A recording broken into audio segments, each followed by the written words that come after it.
Assalamualaikum warahmatullahi wabarakatuh.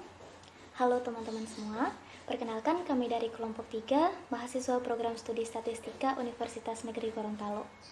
Nama saya Nilo Diani Suarningsih bersama dua rekan saya yaitu Mutiara Ilato dan Bella Silvana. Pada video kali ini akan menjelaskan materi kelompok kami mengenai sejarah perkembangan statistika induktif. Tujuan dari dibuatnya video ini adalah untuk memenuhi tugas mata kuliah filsafat ilmu. Baik, langsung saja kita mulai. Sejarah perkembangan statistika induktif. Awal perkembangan statistika induktif terjadi pada peralihan abad ke-19 ke abad 20 dengan Carl Pearson pada tahun 1857 sampai 1936 sebagai pelopornya. Pada abad ke-19, Carl Pearson menerapkan statistika pada biologi untuk masalah hereditas dan proses evolusi biologi yang diterbitkan dalam jurnal Biometrika.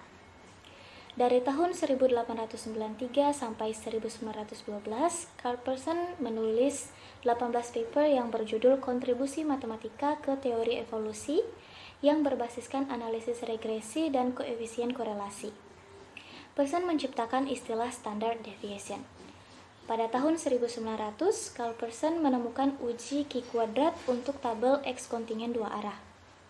Dalam menarik kesimpulan tentang korelasi dan uji Q kuadrat, Pearson menggunakan sampel besar yaitu N lebih dari 1000.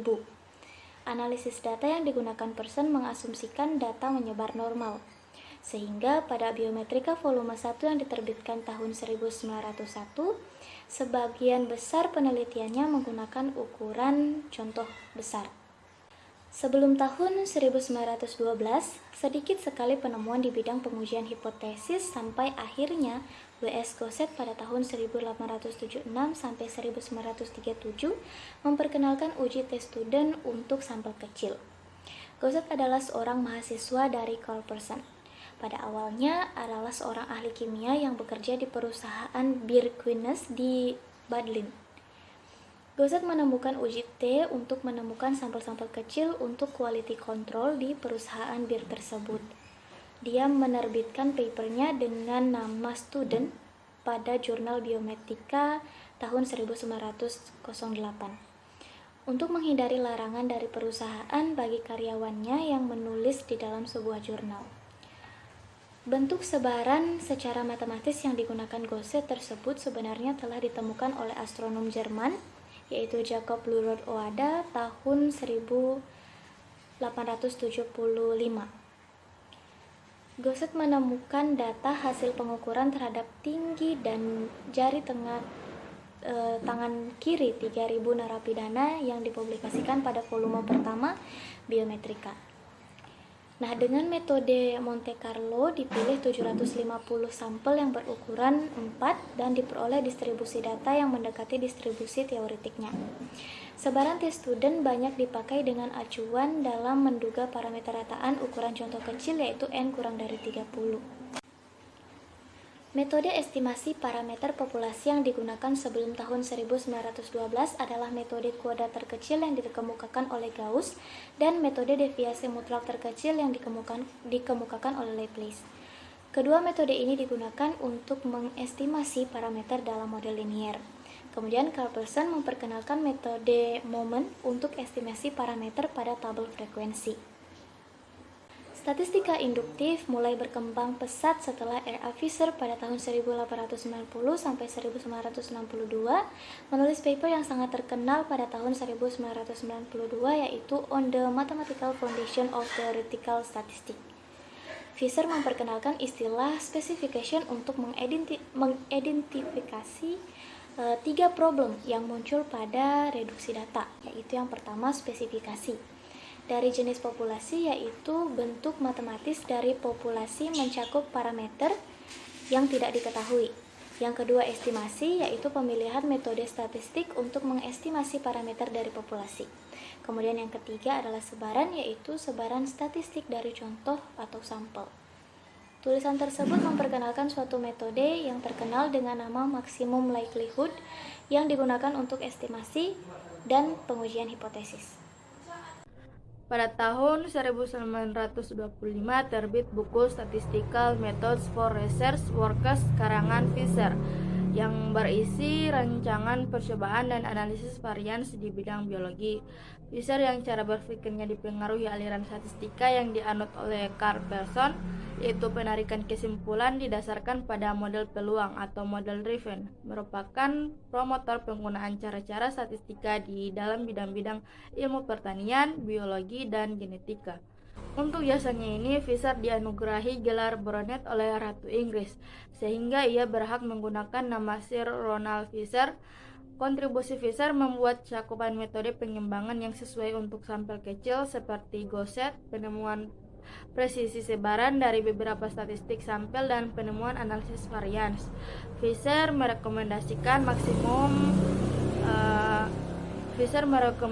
maksimum likelihood yang digunakan untuk estimasi dan pengujian hipotesis. Fisher dianggap penemu statistika modern karena kontribusinya yang sangat penting dan dianggap sebagai pemikir ulung tempaan abad ke-20. Pada era Fisher, seorang pemikir Rusia, Georgy Neyman, juga dipandang sebagai penemu besar dari statistika modern karena kontribusinya dalam mengembangkan teori peluang, uji hipotesis, selang kepercayaan, dan matematika statistik. Neyman bekerja sama dengan Egon Pearson, anak dari Carl Pearson, yang mengembangkan teori-teori untuk pengujian hipotesis. Salah satu teorinya yang terkenal adalah teorema Neyman-Pearson. Selain itu, Neyman juga mengembangkan teori sampling survei pada tahun 1934. Pada tulisan Fisher mengemukakan representasi geometrik data peubah ganda 2 atau bivariat untuk menurunkan distribusi sampling bersama dari penduga matriks varians covariance. Pada tahun 1928, Fisher menggunakan metode yang sama untuk menurunkan distribusi bersama dari penduga matriks varians covariance untuk sebaran normal ganda atau multivariat normal yang akhirnya populer dengan distribusi Fisher. Pada tahun 1936, Fisher membuka area baru penelitian yang disebut fungsi diskriminan, yang pada awalnya untuk menjawab pertanyaan yang diajukan oleh ahli antropologi, yaitu untuk menentukan jenis kelamin dari pemilik tulang rahang tengkorak yang mempunyai ukuran-ukuran tertentu. Fungsi diskriminan untuk membedakan kedua jenis kelamin ini populer dengan nama fungsi linear diskriminan Fisher atau LDF untuk dua grup dan merupakan salah satu metode pada analisis peubah ganda. Selempudi Radhakrishnan Rao adalah mahasiswa bimbingan dari Fisher. Rao bekerja di Museum Antropologi sambil menyelesaikan PhD tahun 1948. Tahun 1946, Rao mengembangkan fungsi diskriminan linear Fisher untuk klasifikasi dengan banyak grup. Selain itu, Rao juga berkontribusi dalam mengembangkan matematika statistik dengan teorinya yang terkenal pertidaksamaan Rao-Kramer dan teorema Rao-Blackwell, yang dikemukakan secara terpisah oleh Rao pada tahun 1945 dan Blackwell pada tahun 1947. Salah satu buku karangan Rao yang terkenal adalah Linear Statistical Inference yang telah diterjemahkan ke dalam 6 bahasa. Kelas selanjutnya, Prasanta Chandra Mahalanobis tahun 1893 sampai 1972 berkontribusi dalam mengembangkan analisis peubah ganda. Salah satu kontribusinya yang besar adalah jarak Mahalanobis de statistik, yang merupakan ukuran jarak untuk data dengan variabel. Banyak yang digunakan dalam analisis klasifikasi. Mahalanobis juga pendiri jurnal statistik India yang sangat terkenal bernama Sankhya. Pada tahun 1931, Mahalanobis mendirikan Indian Statistical Institute dengan salah satu divisinya bernama National Sample Survey (NSS) yang bertugas mengumpulkan data sosioekonomik dan demografi di seluruh India. Divisi ini membuat Mahalanobis mempunyai peranan penting dalam perencanaan ekonomi di India, dan akhirnya NSS sekarang berfungsi sebagai bagian penting dari Ministry of Planning. Nah, pada tahun 1931, Hotelling memperkenalkan statistik T yang merupakan generalisasi dari statistik T-student untuk menguji hipotesis nilai tengah pada data peubah ganda. Distribusi tak nol dari T adalah sama dengan Mahalanobis distance yang mempunyai tujuan berbeda, ditemukan oleh Bose dan Roy pada tahun 1938. Seperti telah disebutkan bahwa aliran yang dianut Carl Pearson, Gauset, dan R.A. Fisher mendasarkan kesimpulan pada jenis sebaran dari populasi sehingga dikenal dengan metode parametrik.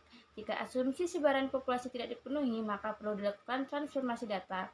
Salah satunya adalah transformasi pangkat yang ditemukan oleh Box dan Cox tahun 1964 sehingga dikenal dengan nama transformasi Box-Cox. Di lain pihak, pada tahun 1945, Frank Wilcoxon memperkenalkan metode statistik non-parametrik yang bebas dari sebaran populasi, yang sekarang dikenal dengan uji tanda peringkat. Kemudian berkembang metode-metode non-parametrik untuk analisis padanan dari metode parametrik. Seperti tahun 1952, W.H. Kruskal dan W.A. Wallis memperkenalkan uji non-parametrik yang berpadanan dengan uji kesamaan min pada analisis varians yang dikenal dengan nama uji Kruskal-Wallis. Nah, pada tahun 1958, Kaplan menggunakan metode non-parametrik untuk pendugaan sekuensial. Pada akhirnya, dengan adanya perkembangan teknologi komputer, metode eksplorasi data berkembang pesat sekitar tahun 1972. JW2K 1915 mempunyai kontribusi besar dalam pengembangan metode eksplorasi baik secara grafis maupun numerik. Beberapa penemuannya adalah diagram dahan daun dan diagram kotak garis. Pada pertengahan 1970, Efron memperkenalkan metode bootstrap untuk menduga parameter dari sebaran yang tidak diketahui bentuknya. Bootstrapping ini merupakan teknik modifikasi dari jackknife yang diperkenalkan oleh Quenneville pada tahun 1948.